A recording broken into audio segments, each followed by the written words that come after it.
E aí, pessoal, sejam bem-vindos a mais uma devocional nossa aqui nos Dois Nerds de uma Bíblia. Eu sou o Beto, sempre com vocês aqui, host do Dois Nerds de uma Bíblia e sempre aqui também fazendo os devocionais, revisando com meu amiguinho Lucas. E hoje eu quero aproveitar, vou fazer uma reciclagem aqui, vejam vocês. Tive a oportunidade de ministrar num retiro de carnaval. É uma ministração só, foi uma coisa simples. E aí eu quero trazer essa mensagem para vocês. Foi uma mensagem que eu gostei, um texto proposto pelo acampamento que eu gostei de estudar, que é o texto de Mateus 7, a partir do versículo 24. Eu estou com uma Bíblia aqui no meu colo e o texto diz o seguinte, é um texto muito conhecido, né? Mas vamos lê-lo aqui, são 4 versículozinhos, né? Todo aquele, pois, que ouve estas minhas palavras e as pratica, será comparado a um homem prudente, que construiu a sua casa sobre a rocha. Caiu a chuva, transbordaram os rios, sopraram os ventos e bateram com força contra aquela casa. E ela não desabou, porque tinha sido construído sobre a rocha. E todo aquele que ouve estas minhas palavras e não as pratica, será comparada a um homem insensato que constrói a casa sobre a areia. Caiu a chuva, transbordaram os rios, sopraram os ventos e bateram com força contra aquela casa. E ela desabou, sendo grande a sua ruína. É um texto conhecidíssimo, né? A parábola das duas casas, dos dois fundamentos, sobre a areia e sobre a rocha. É um texto muito óbvio. Aqueles que estão alicerçados em Deus, né, aguentam os desafios da vida, passam pelas dificuldades e suportam isso. E aqueles que não estão alicerçados em Deus, estão alicerçados na areia, eles, quando vêm os desafios, caem, né, têm fraquezas e tudo mais. Então é um texto de fácil interpretação. As parábolas às vezes não são. É um texto muito bom. Mas eu quero chamar a atenção detalhadamente assim, para o versículo 24. Todo aquele, pois, que ouve estas minhas palavras. O texto de Mateus 7, ele finaliza algo. Algo que a gente chama como Sermão do Monte, que começa em Mateus 5. Né? O Sermão do Monte vai de Mateus 5, 6 e 7. O texto aqui, ele está finalizando todo esse sermão. Então, quando Jesus fala estas minhas palavras, ele está falando dos ensinamentos do Sermão do Monte. Então, o homem prudente, que constrói sua casa na rocha, é o homem que vive as instruções, aplica as instruções que Jesus deu no Sermão do Monte. Então, esse texto, ele é muito simples de se entender, mas ele não se completa. Ele sozinho não significa muita coisa, mas ele traz o complemento, ele traz a finalização de algo maior, que é o Sermão do Monte. Então, para a gente entender esse texto de verdade, a gente precisa olhar o Sermão do Monte e entender o Sermão do Monte. E são 3 capítulos inteiros de Mateus, é uma instrução muito boa que Jesus dá. E assim, daria para a gente falar aqui de tudo ele. Eu levei 50 minutos lá no culto e não falei tudo. Então a gente poderia ficar horas aqui falando, eu poderia falar horas sobre cada versículo do Sermão do Monte. Existem diversos livros, diversos estudos, diversas pregações sobre tudo isso.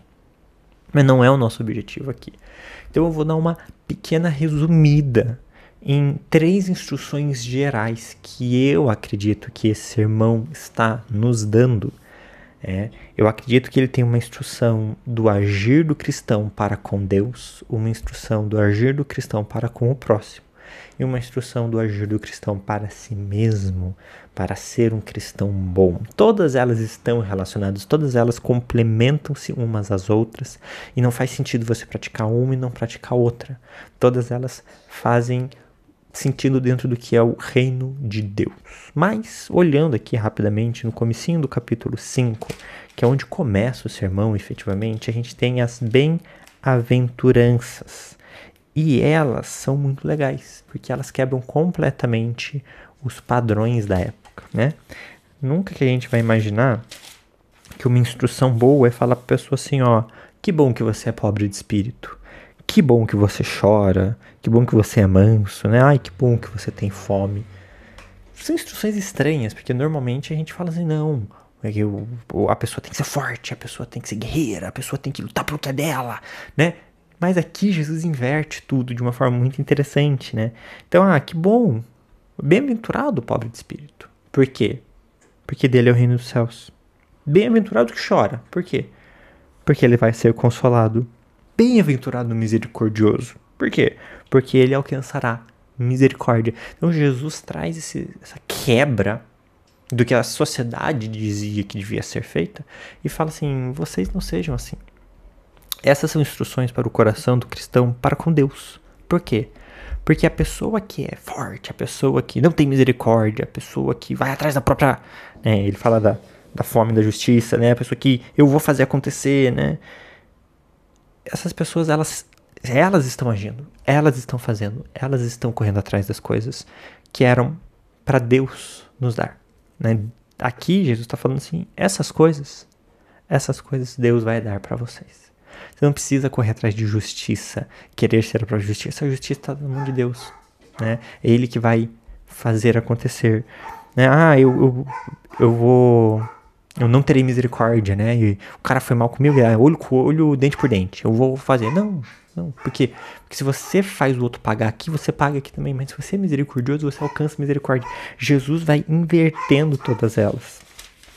E eu acho que o ponto importante aqui está no 12, né? Alegre-se e exultem, porque é grande a sua recompensa nos céus. Então, esses que são bem-aventurados, esses que quebram essas condutas da sociedade e agem para com Deus, que colocam em Deus a sua ação, o seu desejo, o seu refúgio, eles serão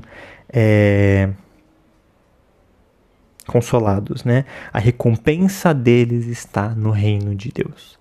Então é muito legal quando você abre mão daquilo que humanamente seria teu direito, mas fala assim, está com Deus, vou agir conforme Deus me orienta. E Ele vai te recompensar. Isso é muito legal. Bem nesse comecinho do Sermão do Monte, ações para com Deus, né? Deixar Deus fazer, deixar as coisas na mão de Deus e não agir pela nossa própria ideia, nossa própria ação, nossa própria justiça. Quando eu penso sobre ações para com o próximo, eu olho ali a partir do versículo, vamos ver, 17, Mateus 5,17, Jesus começa a reinterpretar alguns elementos da lei. A lei diz, vocês ouviram falar que, ele sempre vai começar a falar assim, vocês ouviram falar, né, nos ditos antigos, não mate.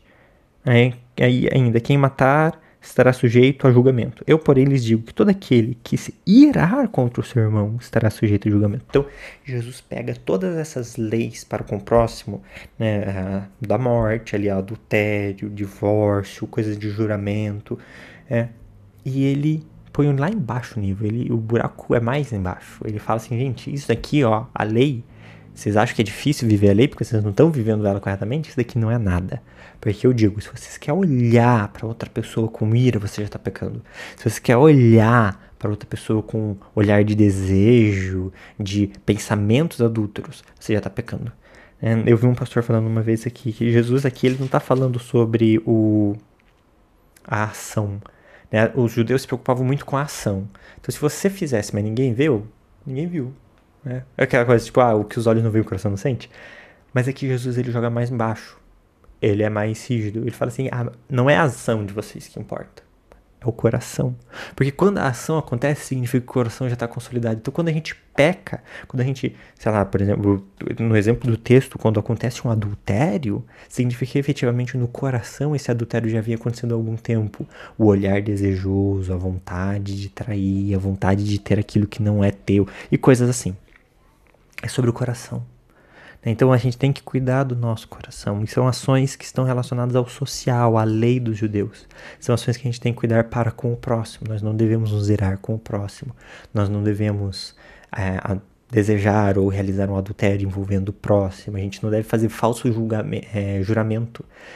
Não fique jurando em nome disso, daquilo. Que a sua palavra seja sim, sim, não, não. Ou seja, seja ético. Tenha a palavra. Se você falou que vai fazer, faça. Não precisa ficar jurando. Tenha a palavra. Seja você mesmo a fonte da sua ética, né, do que é válido. Então, ações para com o próximo. E outras ações que eu vejo aqui, eu tô pulando bastante coisa, tá, gente? Mas ações outra ação que eu quero focar aqui já no capítulo 6, é a respeito da oração a partir do versículo 5, Mateus 6, 5, e do jejum ali a partir do 16. São ações para com si mesmo, né? Então, quais ações eu tenho que ter para comigo mesmo que vão fazer com que eu fique mais próximo de Deus ou mais perto do reino dos céus?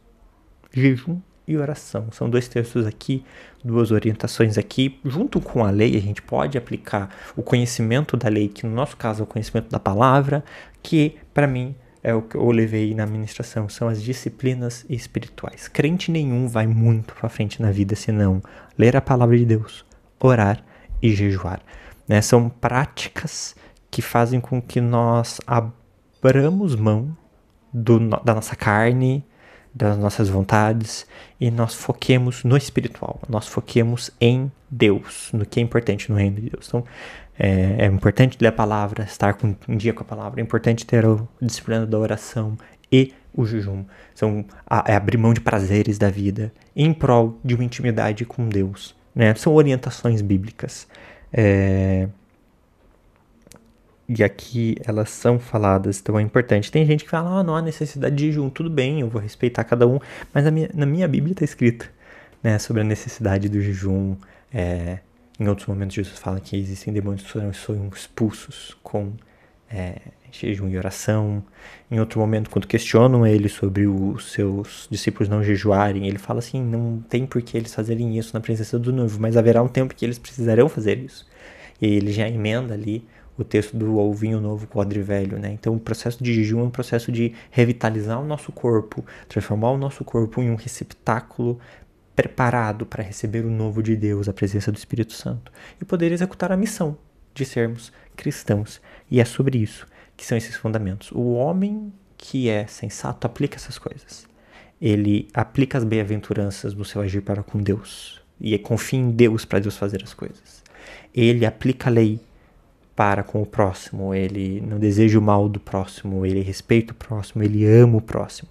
E ele tem uma vida de disciplinas espirituais regrada em Deus, com a leitura da palavra, a oração e o jejum, que são pontos extremamente importantes na nossa caminhada com Deus. Ok? É isso. Obrigado pelo tempo de vocês, eu vou ficando por aqui. Não esquece, sempre vou falar, não esquece. Abençoou? Foi abençoado? Manda esse link para alguém, vai que alguém precisa dessa palavra. Deixa o seu like, curte. Se você ainda não é inscrito aqui no canal, se inscreve e ajuda a gente aqui do Dois Nerds a continuar falando da palavra de Deus. Um beijo e um queijo.